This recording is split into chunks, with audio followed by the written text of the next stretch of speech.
Got started. We're still having some people to join, but today, really great thanks to everyone to be here, and also great thanks to Dr. Ling and Robin to join us. For the attendees who have joined, you guys might already know Mira. So I'm Sylvia. I'm the co-founder and the CEO of Mira. So Mira is the very innovative fertility tracker. So we help you to track your actual fertility hormone concentration. So you are able to see your fertility hormone numbers and the curves and the pattern, just like how you're doing in the lab or in the hospital. And we know right now it's a really tough time for a lot of people. So we want to host those free webinar series, and this is actually the second one we're doing. And today we're gonna be focusing on the PCOS. And we know PCOS is a very commonly occurred problem, and that affects a lot of women, and that affects us when we're trying to get conceived, or when we're trying to avoid pregnancy, or just want to get better with our own body. So today we have we're really pleased to have Dr. Ling, and who is the really well-known OBGYN doctor, and also Robin, and she is focusing on a lot of nutritionist and lifestyle factors we all care about PCOS. So maybe we can start by letting Dr. Ling and Robin to introduce yourself. Dr. Ling, do you want to go first? Yes, Sylvia. I'm Dr. Ling. Thank you for coming to this webinar. I'm a board-certified reproductive endocrinologist and infertility specialist. I have been in practice for the past 26 years. I went to med school and did my residency training at University of Pittsburgh. I did my fellowship in REI at UC San Diego. And I've been practicing in Southern California for 26 years. I'm also on faculty at a university to teach the subject of reproductive endocrinology and infertility. I feel very honored and thrilled by the invitation of Sylvia. Thank you for inviting me. Thank you, Dr. Ling, and we're really look forward to hear your insights about PCOS, and really appreciate to have you. So Robin, you want to introduce yourself too? Yeah, for sure. I'm super excited to be here. Thank you so much for inviting me, Sylvia. I'm Robin. I'm a holistic nutritionist. I have PCOS myself, so that's really where my passion for helping other women to deal with this has come from. And I fully understand what the infertility journey is like, and how difficult that can be when you're trying and not getting what you want out of it. I was able to fall pregnant naturally myself. My son is actually just 11 months old the other day. So I'm really excited to share some of the insights that I have around diet and lifestyle factors to help with PCOS. It's going to be really good. Great, thanks, Robin. So I really look forward to hearing what you have to say, because congratulations for your success to have your son. Thank you. Great. So how this gonna be is we're gonna ask Dr. Ling and Robin some questions, and those are usually the questions we hear the most, and then we want to go over what is PCOS and where that comes from, and what we could do from both the doctor's perspective and also from a lifestyle perspective. And then we're going to be open for Q&A. So if you have questions, feel free to type into the Q&A column. There should be an icon at the bottom of the screen or on the top of the screen, and then you can type your question over there, and we're going to be looking into that, and we're going to be collecting that, and we will address after the both of their talks. So without further ado, I think we'll get into some fascinating content. So first, we have some questions about PCOS. So maybe Dr. Ling, you can help us to go over very commonly asked questions. So such as, what is PCOS and where does that come from? And we know, we probably heard that PCOS is associated with hormone levels. So, how does it really happen? And also, is there anything we could do with that?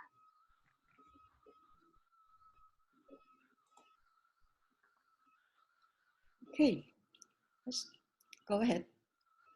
So question is, what is PCOS? So to start out from there, PCOS stands for poly, which means many in Greek, Cystic just means pockets of fluid in front of your eyes or on the ultrasound in the ovaries. Okay, so let me give you a historic background. This term of PCOS was first described and defined by two gynecologists, Dr. Stein and Dr. Leventhal in Chicago back in 1935. They noticed that a group of women usually presented with irregular periods or no periods. Their ovaries seems to be a little big. And if you open up the ovary, of course, this is done in surgery, you can see many small pockets of fluid. At the time, they call them cysts because they don't know what to call them. They are little pockets of fluid. When you open them up, they look like little pearls, okay? And there's just clear fluid inside. Of course, nowadays, we know they are follicles, that each one of them has one egg in there, and they are hibernating. They are just waiting for the signals to come, to wake up and to grow, to mature, to ovulate and come out. While in PCOS patients, the signals didn't arrive, and therefore they're just waiting, lining up, in line, faithfully waiting for the signals. So we usually describe that this little cyst will line up like little pearl string underneath the surface of ovaries. And that's exactly what we see on the ultrasound. Next. Okay, so if you Google it, look for the internet, it is very annoying because you are going to see a lot of unwanted things, adverse side effects from PCOS, such as no periods, irregular periods, trouble getting pregnant, a lot of facial hair, thinning out of the scalp hair, acne. And your doctor may tell you that your cholesterol level is high and your blood pressure is high. And eventually, if you don't do something about it, there may be more heart attack and more stroke and die early. Okay, that is very, very frustrating. So in the beginning, I would like to give you some silver lining to look at. Okay, and one of my favorite articles is written by Dr. Ricardo Aziz, who is one of the most respected experts in PCOS in the United States. And this is an article he wrote in 2011.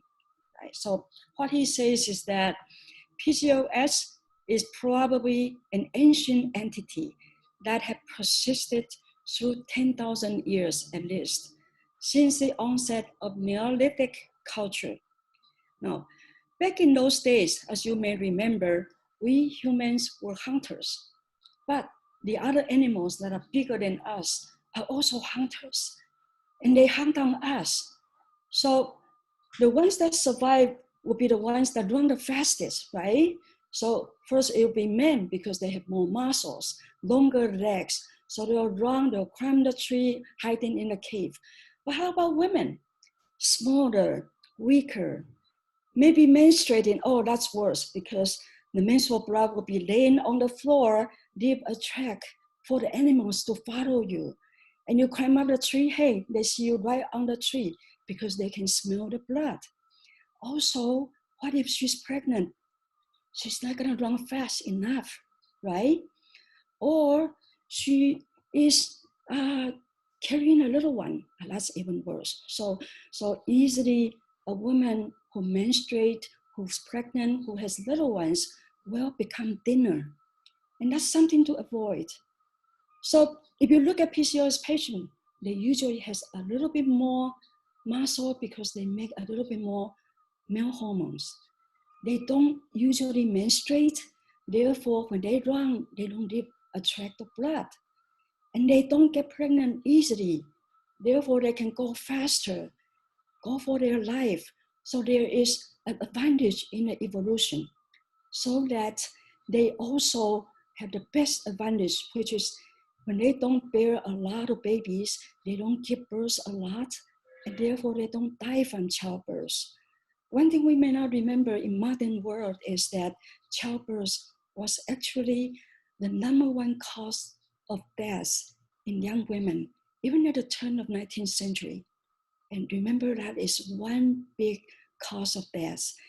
Fewer children means one will survive better and therefore can live longer, all right? So now remember, PCOS patients sometimes do get pregnant naturally, and therefore these genes do get passed on, and that might be necessary for the survival of this race, the human race, I mean, all right? So people who are interested can go read Dr. Aji's article, Infertility and Sterility, all right? Another silver lining is a personal experience from my dermatologist friend, who usually tells me that it is not all bad to have oil skin from male hormones. The reason is because all this acne, all this oil hormone, eventually when you get older, when you get to my age, that is, you will find out that there are fewer wrinkles on your face. And I always joke with my patients with PCOS that when you are at your 30th high school reunion, your friends are going to come up to you to ask, well, what's the secret? Tell me the secret. Which wrinkle cream do you use? Okay, so then you will tell them the secret, all right? Another silver lining you should look at is the most recent publications in Europe actually says that if you look at PCOS patients in the long run, their life expectancy is not shortened.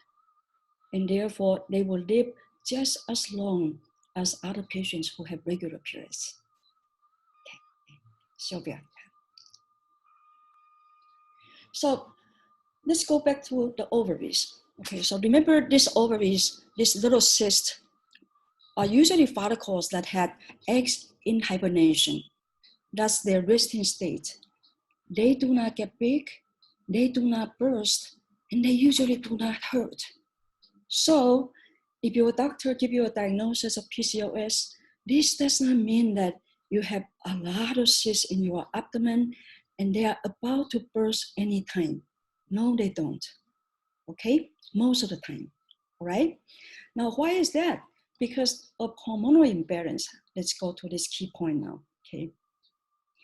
Usually, these eggs in hibernation, that's the way we are born with, they need a certain hormonal drive to orchestrate imbalance, to mature, and to get released. That's called ovulation, all right?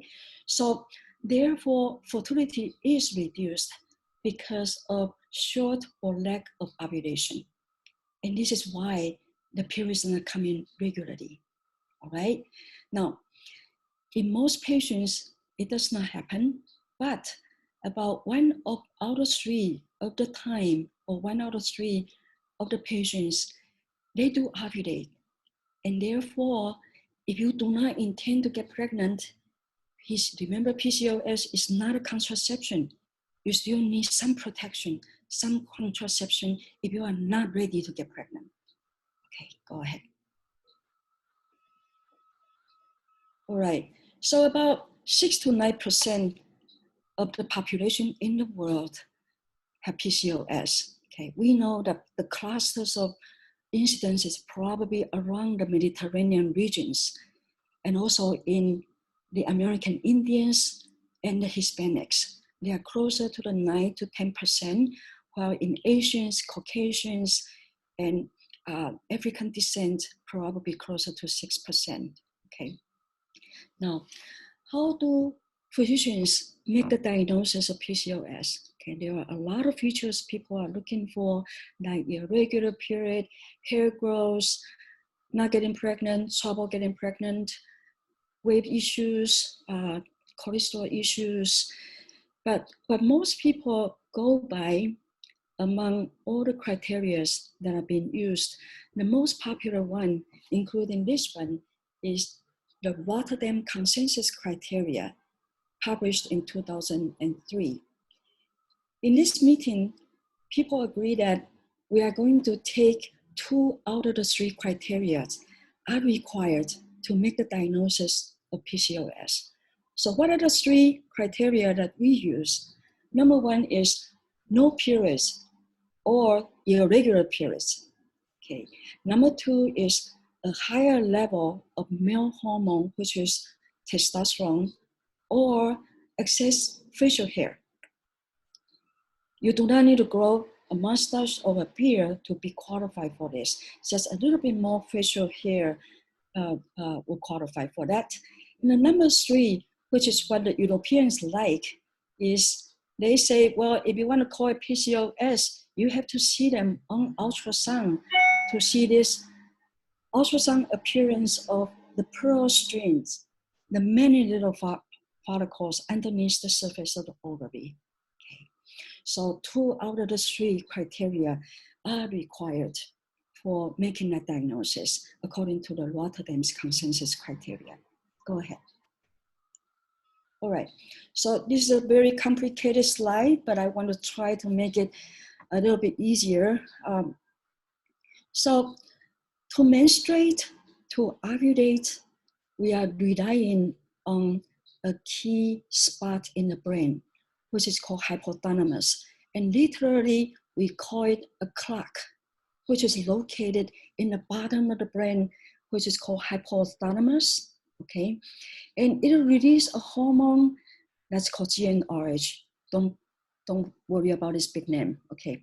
And this clock actually will tick once every 60 to 90 minutes in a woman who menstruates, who has regular period, and it will release that hormone to tell the pituitary gland, which sits underneath it, to release 2 key hormones to control the ovaries. Okay, that is what you will hear about more, a lot more, is FSH and LH from the pituitary. Okay, FSH stands for follicle stimulating hormone, which is responsible for nurturing and maturing the eggs inside the follicles.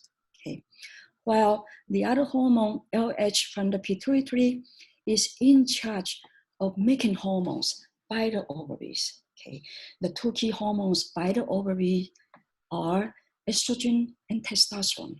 Okay, in PCOS patient, the clock ticks a little bit faster, and therefore the pituitary gland will release the LH impulses that are a little bit higher and faster, and that is why it will make more testosterone, more male hormone, and this is what that hormonal imbalance people are talking about in PCOS. Okay. And that little bit higher hormone of testosterone and that little bit higher of frequency prevent proper ovulation. And that is why leading to irregular periods and infertility issue. All right. Now, once at times the eggs inside the follicle reaches maturity, then it will send a signal to the brain to say, hey, I'm ready. So the brain tells the pituitary, go ahead, send a LH surge, which is like, with all my force, try to push in, release that big amount of LH to tell the ovary to go ahead, release the egg. Now, remember, of course, LH from the pituitary is going to reach the ovary by the blood, and therefore the blood would also reach your kidney.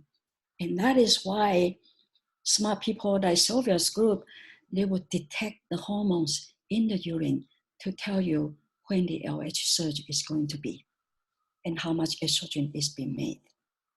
Next, please. So let's go to the big thing about, well, we know all about it so far, but we don't know what causes it, which genes, and what kind of environmental factors can make it worse. But we do know better about how to treat it, okay? And how to treat PCOS will depend on what the patient needs. For example, the patient who say, well, I don't get my period at all for 6 months. And then when I get it, it's nonstop. It'll just keep going and going and going for this 2 weeks, 3 weeks. And that is really, really annoying, okay? So if the patient is not ready to get pregnant, then that's easy, okay? We do the following. Number one is the change of your lifestyle, which I think your nutrition specialist, Robin, is going to talk to you a lot more next. So we talk about diet, exercise, and weight loss. We estimate about 30 to 50% of patients will improve and probably will get better ovulation, more regular periods, and to get pregnant, all right? The second thing, which is very easy to do to work as a first line, is birth control pills. Okay, so what is in a birth control pills? Usually there are two components in there. They are very potent estrogen and progesterone. So what they do is they will go to your brain to turn that clock off, to put it in hibernation. And then it'll create a period for you to regulate your period artificially, all right? So because the drive from the brain from the pituitary to the ovary is now quiet, therefore it will reduce the making of testosterone from the ovary. So it will definitely improve your facial hair and acne issue, okay? Now, remember, for facial hair, it does not work overnight. You have to be patient with them, because the expectancy, the life expectancy of the facial hair follicle is about 6 months. So in order for the birth control pill to work for you, to relieve your facial hair issue, you need to take birth control pill patiently, at least for 6 months, to see the effect, all right? And another advantage of birth control pills is it will prevent cancer of the female system. It's very well known that it will prevent cancer in the ovary because ovulation is no longer there by the birth control pill. It will also prevent the cancer that builds up from the building up of the lining in the cavity of the uterus. So it's a very, very useful medication if your body agrees with it and if the goal is not to get pregnant, all right? And you may see your physician will add a water pill that is called spironolactone, which is an anti-male hormone. It will help further for the acne and facial hair issue in combination with birth control pill, all right? Now, last one is in a group of patients who are not good candidates to use birth control pills, or if their body do not agree with birth control pill, then we use progesterone, okay, or Provera cyclically. So this means that you would take it for 10 days every month or every few months to create a period artificially, to force the lining of the uterus to fall out, and therefore to make your bleeding more controllable, and it will prevent the type of cancer that comes from the lining of the uterus. So these are very useful management for patients who do not want to get pregnant immediately. Okay, next please. So we come to the last slide we want to talk about, which is how to get pregnant, all right? Again, lifestyle change, which I think your nutritionist will talk about it a lot more to go into detail. The second one is metformin, which is used to improve the insulin resistance in PCOS patients. About 30% of patients will ovulate. This medicine is sometimes a little nasty to the stomach, so some people may not be agreeable to it. Then we would have to go to fertility drug. Okay, so, and we do have a panel of very good fertility drugs, very effective. So when you have PCOS, do not worry, because getting pregnant is what the physicians can do the best, as followed. Okay, so the number one medication, which is moved to the front line by the American Society of Reproductive Medicine, they now recommend using letrozole, which is an aromatase inhibitor, which usually is marketed to treat as an adjuvant for breast cancer, is now a very favorable medication to induce ovulation to help PCOS patients to get pregnant. And it's very, very easy to take, very little side effect. Most people tolerate well. The second medicine is clomiphene citrate, This is another tablet to take. This is a very long-standing medication that has been around for about 50 years. Works very well. Does not work on everyone. You probably will see about 50, 60% of patients do well on it, but the other 40, 50% of patients do not ovulate, do not respond. Then you have to go to a stronger medication. Okay. The stronger medication will be the injections such as gonadotropins, FSH or FSH and LH alone. But there's a downside about using this type of stronger medication because remember we have many eggs in the ovaries, right, that are hibernating and they are waiting for the signals to come. Now the signals come, so they all get very excited, they are happy. So there will be many eggs coming in the same time. And that would lead to many babies. And it's not good to have that. So in this group of patients, we usually say that, well, let's think about going on to do in vitro fertilization, which is the eggs are harvested, taken to the outside of the body, make them fertilized, keep them outside of the body, and only transfer one baby, one embryo at a time into the uterus. So the woman will get pregnant with one baby so that she can carry the baby to term and give birth to a baby, a healthy baby. All right? Now, another last resort is to do surgery. Okay, now this surgery, I will take a little bit more time to talk about it, but we'll just briefly mention it. What we do is we go to the ovary and drill many holes on it with laser, with cautery, or the old-fashioned way is to open up the ovary and take a wedge out. Okay, this is now rarely done in the United States, probably done more in Asia and Europe at this point.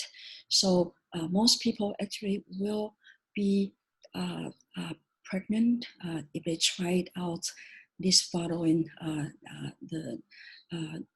all the medications that we talk about. And very fortunately, most people would have a happy result from them. That's the conclusion, okay? Okay, great. So thanks so much, Dr. Lin, for your fascinating talk. I think that gives us a lot of really nice background about where PCOS come from and what are some commonly practiced ways or treatments to help it to get better. So before we get into those questions, I want to ask Robin some questions too. So Robin, I know you have a really impressive story and you got pregnant naturally with PCOS. So maybe you can tell our audience a little bit about your experience and give them some courage as well. Yeah, for sure. I'd love to. So I was diagnosed with PCOS after coming off birth control. I was on it for contraceptive purposes and I had no idea there was anything going wrong. And I came off of it and I wasn't getting my periods. So I went to my doctor and I was like, what's going on? I started getting the acne and gaining weight and all these things, right? And so eventually it took about a year, but I finally was diagnosed with PCOS. I did not want to go back on birth control just from side effects and different things that I was uncomfortable with. I didn't want to take metformin.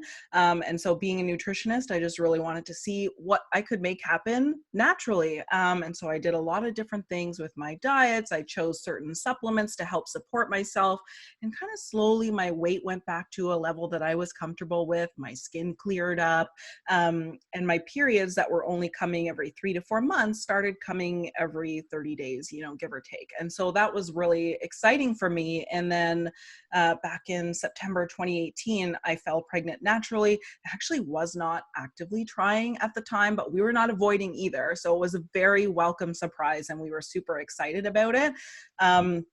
And so that's more or less what I help a lot of my clients do, whether they're on meds or not, just helping them to get those kind of lifestyle factors in place to improve their fertility in any way they possibly can, whatever they have control over. Sure, sure. I think that's really great because we all want to try the natural way, and we try to know better about our own body before we go to the hormonal treatment or with some some drugs or so on. So maybe you can tell our audience a little bit more about your suggestions on the diet plan, because I know there's so much information on the internet. You should eat this, you shouldn't eat that, but what are your suggestions from a nutritionist perspective, and how effective do you think they are? Yeah, absolutely. So for me, diet, like there's really nothing better. There's so much that you can do with it if only you know what to do, right? And you're so right, Sylvia, that there's a lot of conflicting information out there about what you should eat, what you shouldn't eat, how much you should eat, and all of that stuff. And it's really confusing. And I find for a lot of women, it's very overwhelming and kind of prevents them from being able to stay consistent with it. Like one of the things that's often suggested is to cut carbs and sugar, or to do something like a ketogenic diet, which is a really, really low carb and high fat diet. But the problem with this is that it's not super sustainable, for the long term. A lot of women struggle deeply with this, and they just end up getting a lot of cravings, and they get frustrated when they are not seeing the progress that they want in their periods, in their fertility, in their weight, whatever. And so for me, I like to come at it from a less restrictive standpoint. And so one of the things that I teach is that there's 3 things you need every time you eat in terms of your meals, snacks too, if you can make it work, in order to make sure that your blood sugar is stable, to help with the insulin resistance that's underlying PCOS, and to help your body produce hormones in the right amounts at the right times. And so those 3 things are protein, fat, and fiber. And the reason why I don't just say carbs and I say fiber instead is because the more fiber you get, you're having better sources of carbs. So for example, you're going to get a lot more fiber from like broccoli or chickpeas and lentils versus, a piece of white bread, which is also a carb. It just has no fiber. So it's really important to get the protein, the fat, and the fiber to keep that blood sugar stable. And in fact, the fats themselves, the healthy sources of fats, are the only macronutrient that don't affect blood sugar spikes. So carbs will spike it the most, protein will a little bit, especially depending on the source that you're choosing, but fat is not going to have that effect. And so it really helps you to stay fuller longer. It turns off those cravings. It's fantastic for helping with weight loss, and all of these kind of factors come together in order to help with fertility, egg quality, regularity of menstrual cycles. Sure, sure. That's really helpful. And I saw there's many questions coming up while you're talking. So I think that's definitely resonating with our audience here. So one question, I think it's a great question here. People are saying that we all talk about diet, we talk about lifestyle, exercise, stress level. So how do you feel those are relating to hormone levels? Because PCOS is something going on with your hormones. So how is that gonna affect our hormone level? Is it really gonna affect our hormone level, or we have to do, let's say, I don't know how much X level of exercise, or eating X level of fiber, or not eating this much of carbs, something to really see our hormones start to get better?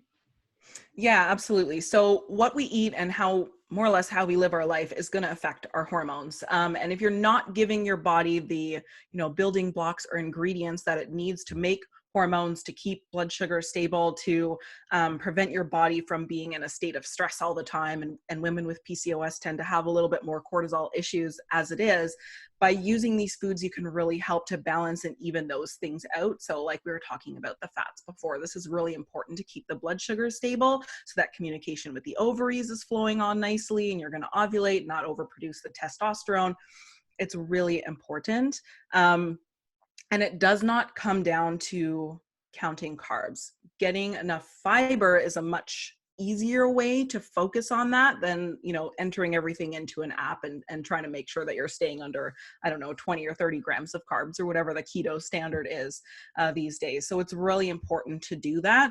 And the more nutrient dense, highly nutritious foods that you can put into your body, the better that you're going to feel, the better that your body is going to function. You're going to nourish your eggs, so you're going to have better egg quality, and they have like a 90-day, more or less life cycle. So it's really important, those concerned about fertility especially, to make sure that if you're trying to conceive, you're really giving all you've got to your nutrition and what you're eating for at least like 3 months prior, to make sure that your eggs are really healthy, so you have a better chance of conception and healthy pregnancy.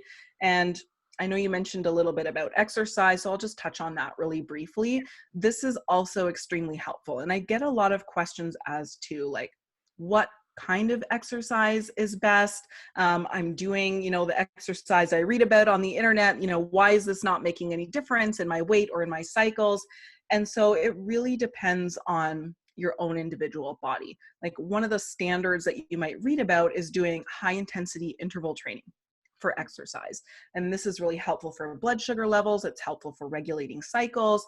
However, if your body is so stressed out and you're so exhausted all the time, then doing that is going to stress the body out more, and it's going to make you feel worse. And so for those kind of people, doing more restorative forms of exercise, well, they kind of build their bodies up with nutrition. So using things like yoga, Pilates, like walking, more gentle stuff will actually get more bang for your buck than trying to push and punish your body with the more higher intensity stuff, if your body can't handle it.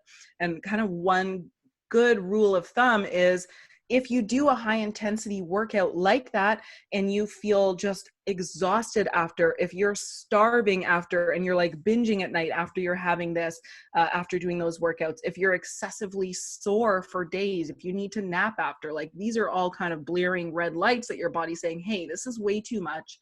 I can't handle this. So that's the point in time where you have to say, okay, what is going to be better for me? Maybe I pull it back. I don't do it as often.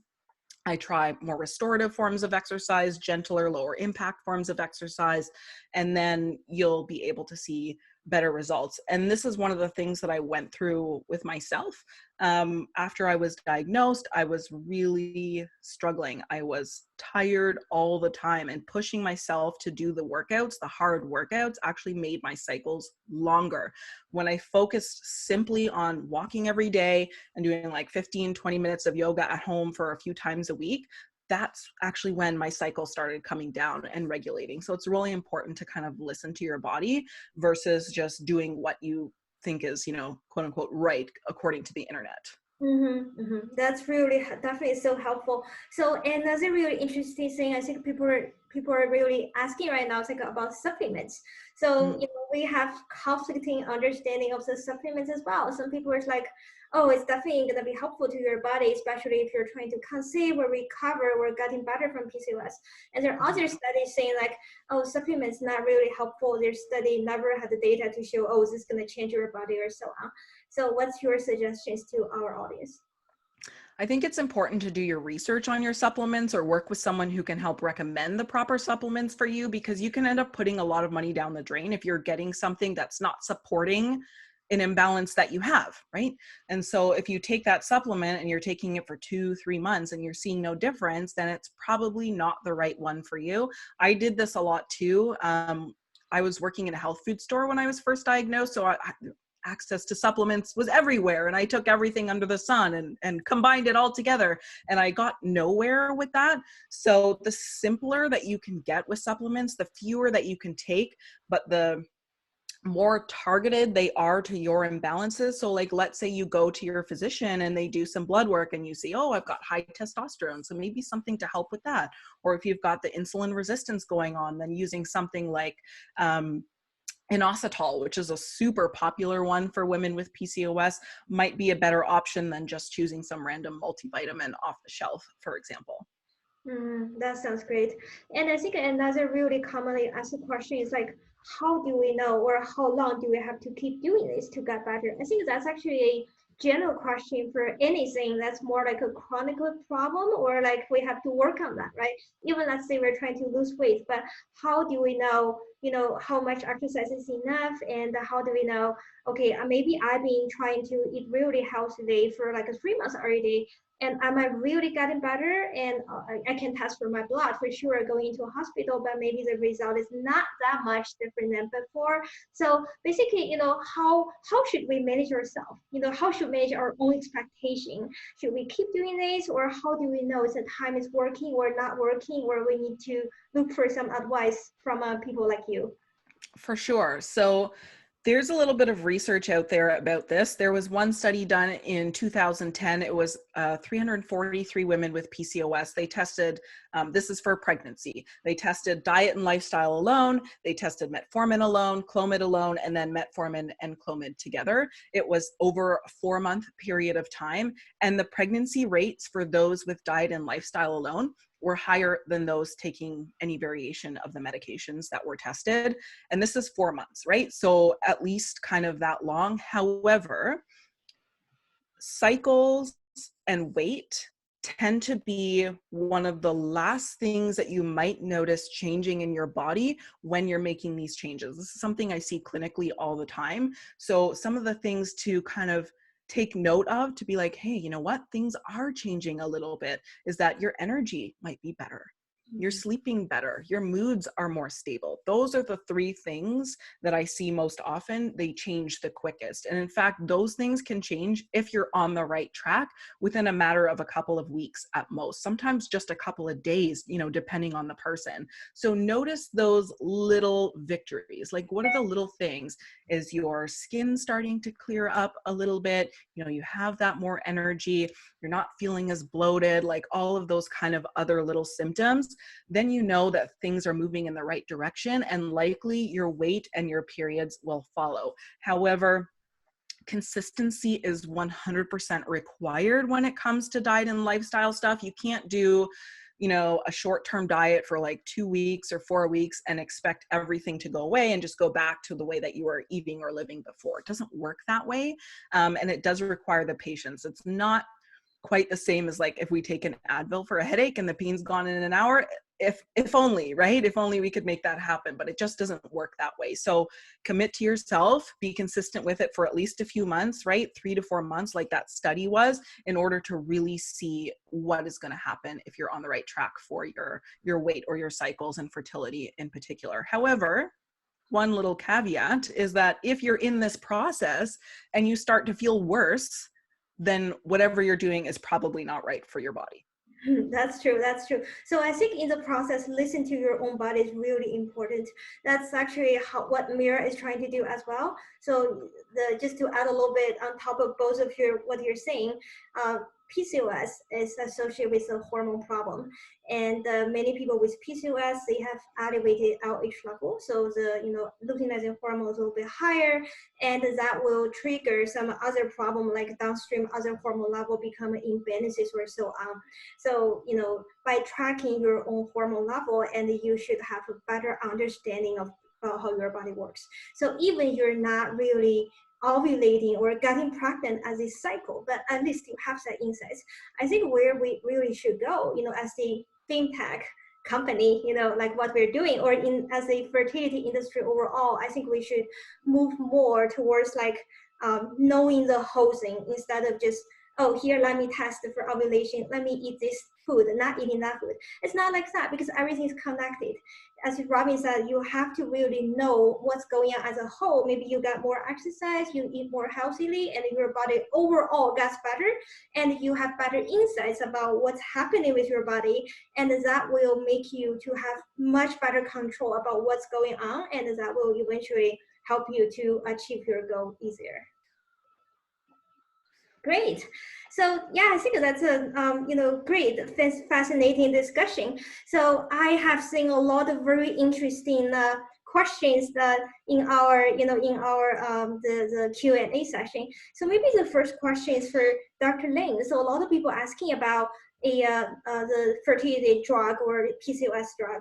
So it seems like there's multiple different forms in there, and maybe you can slightly talk about how those drugs gonna be affecting your hormone. So for example, if the person is taking some like Clomid or some hormone related drugs, and they're testing the hormones with Mira at the same time, what they're gonna expect to get? Is that gonna change their hormone profile, or how's that gonna be?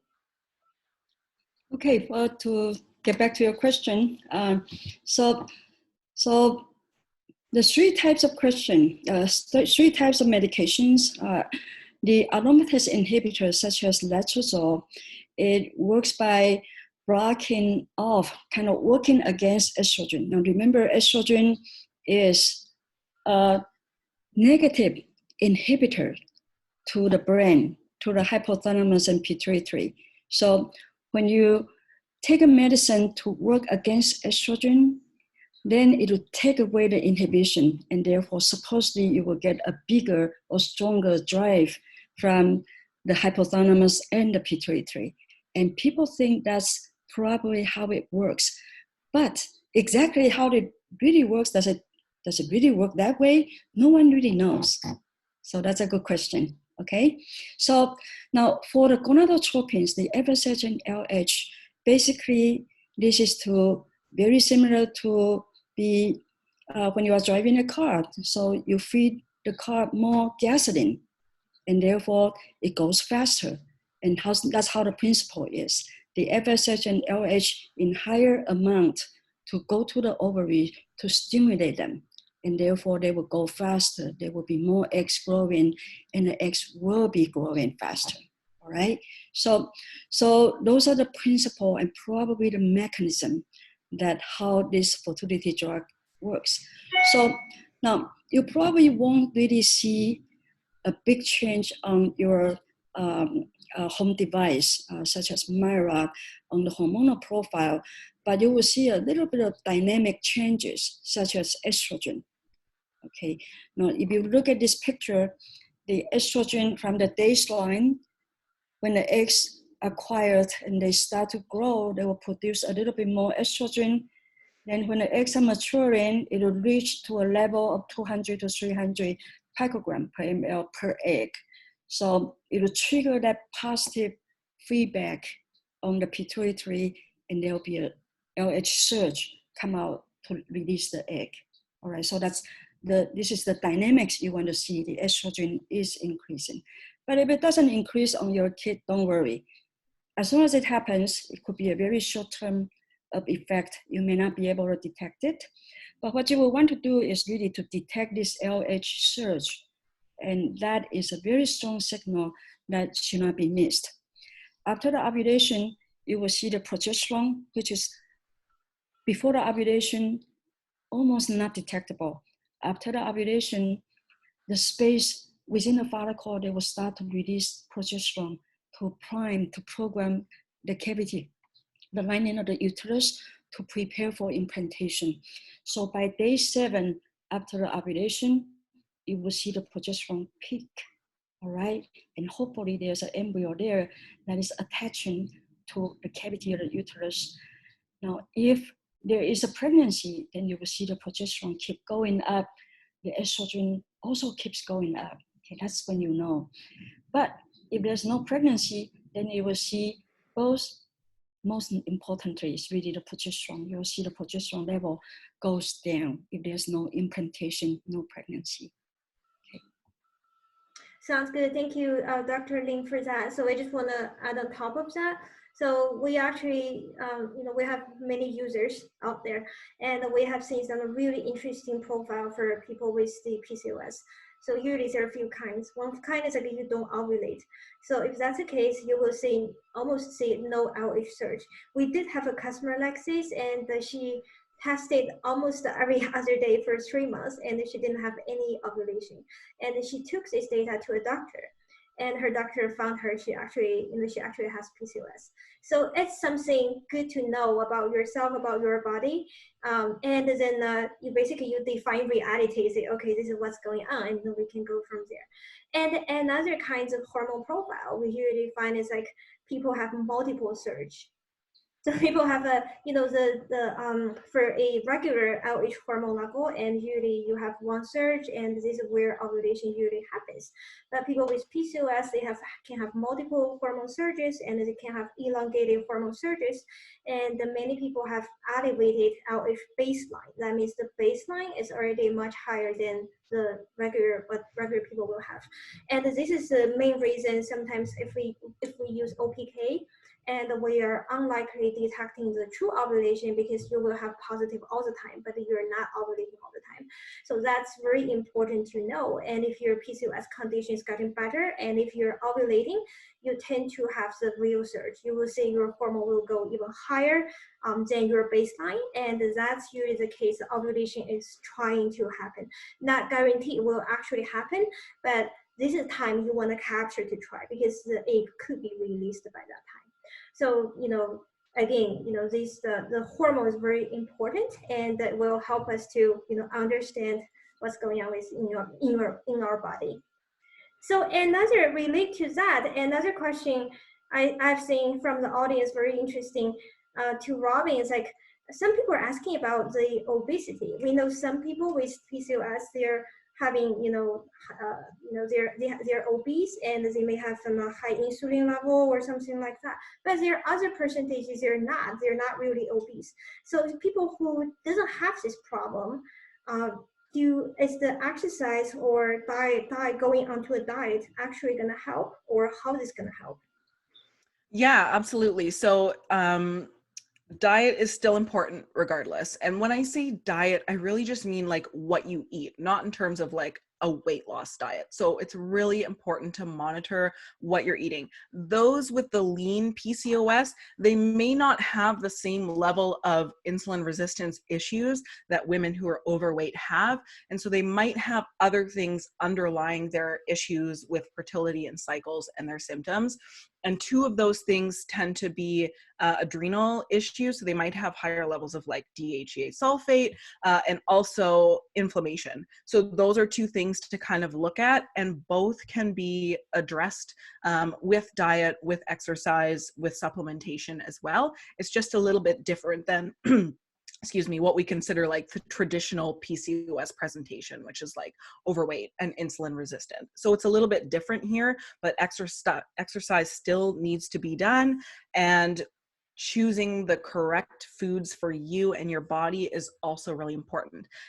My kind of plate formula that we talked about before with the protein, fat, and fiber still stands. Regardless of whether you're overweight or not, those are the things that your body needs in order to keep yourself regulated, period.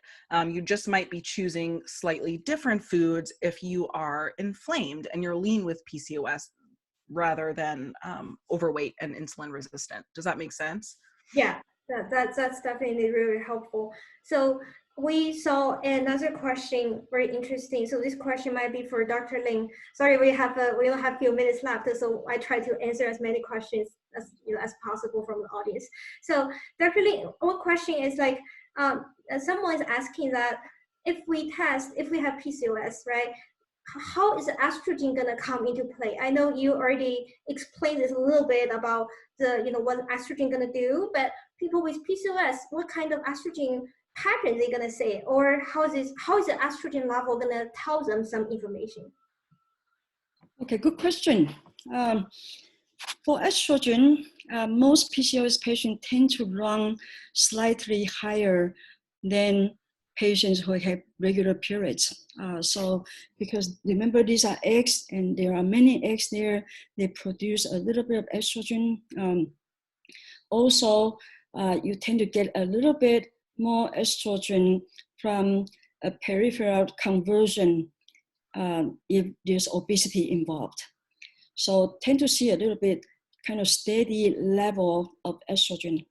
However, whatever endeavor you are doing for yourself, such as the lifestyle change that Robin has been talking about, which is very, very good way to change your system. And there's probably, I think a good 40 to 50% of patients will respond.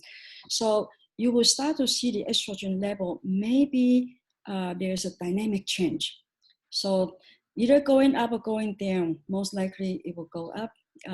So these dynamic changes in the level will probably indicate activities from the ovary, activities in the egg, in the follicle, and that may be a good sign of ovulation may happen, right? So it is the dynamic changes that you will see most likely going up when the eggs are getting more mature.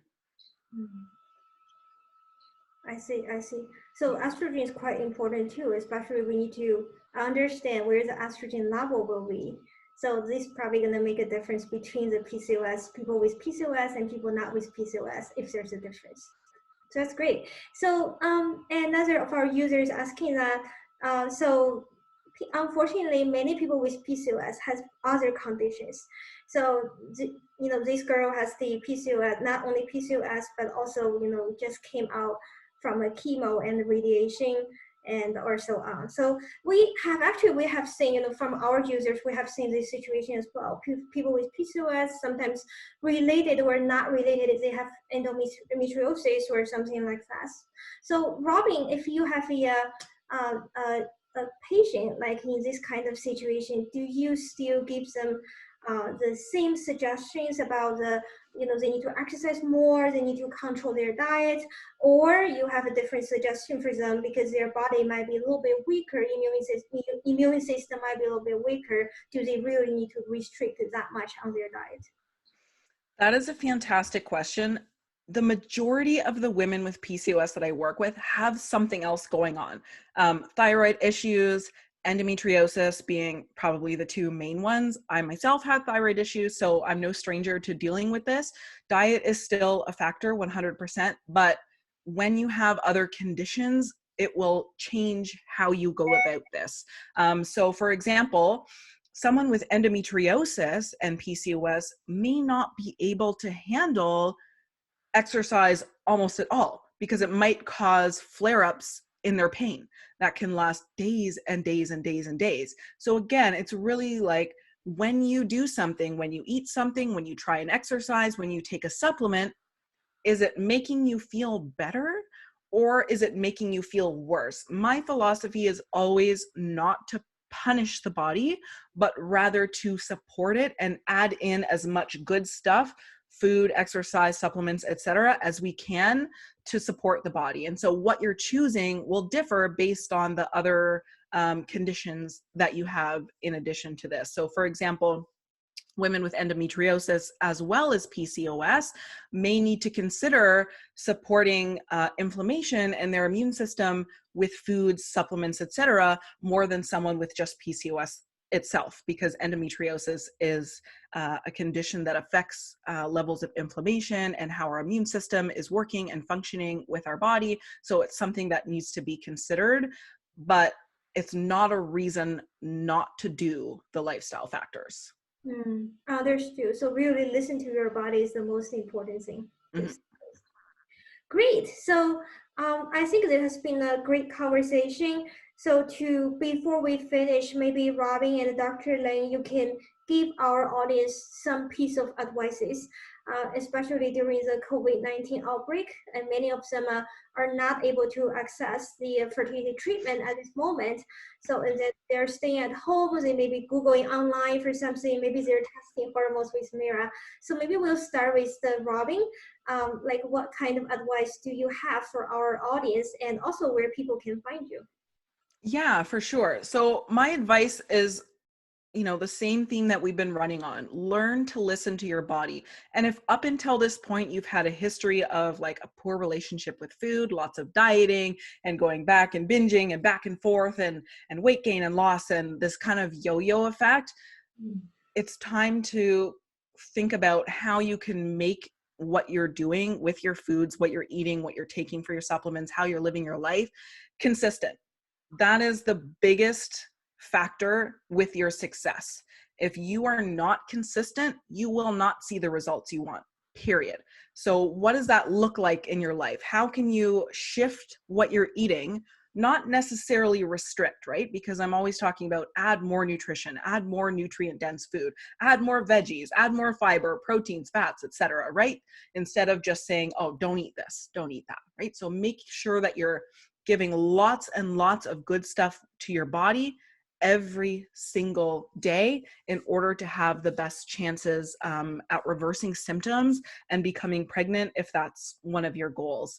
And I would love to invite anyone to come join me in my Facebook group. It's called the Happy Hormone Sisterhood. It's private. The link is in the chat, I believe. And I also have a free fertility guide that I've linked in there too. So you can come join. We're like over 5,000 women in that group. Everyone going through the same thing you guys are. So I want you to come and join me. We do a lot of stuff around being more specific. So I'll talk more specific stuff about what to eat and why this is important, and supplements. I saw there was other Q&A stuff about supplements and what to take and what I take. It's all in the group. So come join me over there and we'll continue the conversation. Thank you so much, Robin. Dr. Lin, do you have any advice to our audience? Yes, I think hopefully after this webinar, we give you a certain positive thought and confidence about PCOS. First of all, depends on your goal. It's very reachable. Changing your lifestyle, diet, exercise. If your goal is getting pregnant and you try the lifestyle changes and it's not happening, then look for medical help.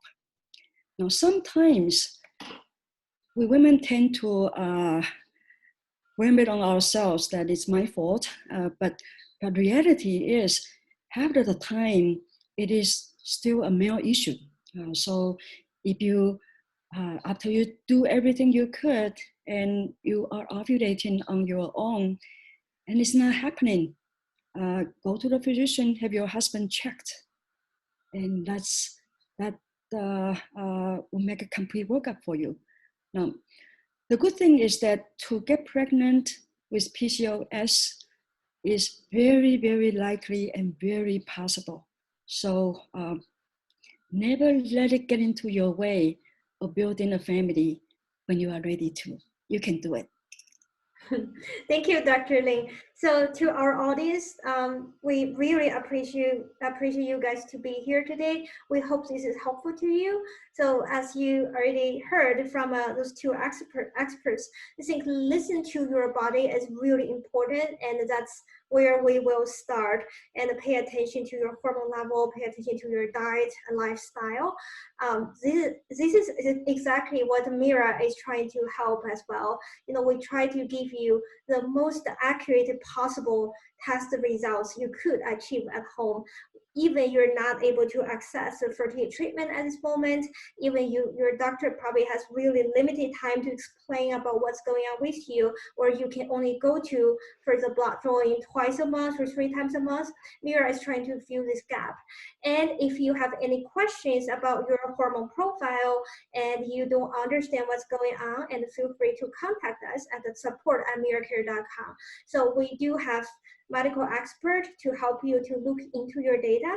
We don't provide medical advice, but we can help you to take a look about what's going on, and maybe that will be helpful to give you more insights. We're just all trying to be here to give you some support during this tough time. So with that, I really appreciate Dr. Lin and Robin, and you guys know where to find Robin on Facebook, and we hope this webinar is helpful to you guys, and hope to see you next time. Thank you. Thank you.